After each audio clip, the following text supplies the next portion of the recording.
Aaron Narudabay, it's been nearly 2 weeks since the military coup in Myanmar. Since then, those now in power have been banning gatherings of 5 or more people. But that's not stopping people from taking part in mass demonstrations. Take a look. Today, a large group of people protested in the country's largest city. There are reports people have been using rubber bullets to break up some of these crowds. More than 300 people have also been arrested and at least 3 people have been hurt. Meanwhile, the military is keeping the country's leader, Aung San Suu Kyi, locked up along with senior members of her government. Leaders of the coup say they were forced to act because the government didn't properly investigate allegations of election fraud. The country's election commission has said there is no evidence to support those claims. Protesters also gathered outside of the U.S. Embassy in Myanmar today. The U.S. is considered an ally against the coup. This week, the Biden administration issued new sanctions against the military regime.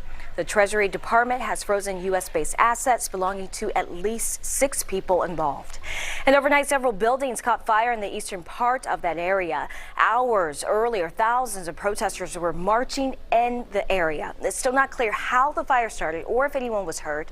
Crews knocked down the fire in a very short amount of time. On Friday, the United Nations Human Rights Council passed a resolution urging the military to release Suu Kyi and other leaders after pressure from China and Russia. An earlier version was revised to remove calls to scrutinize Myanmar.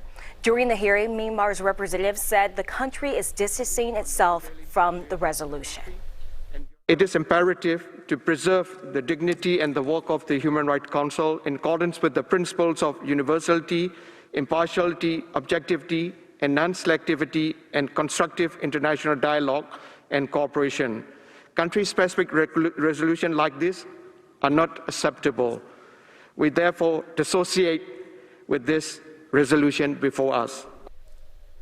And the military in Myanmar is not allowing recently elected lawmakers to open a new session of parliament. It has also shut down internet access in parts of the country, and there's a nationwide curfew in place. Meanwhile, arrest warrants have been issued for several political activists. Aaron.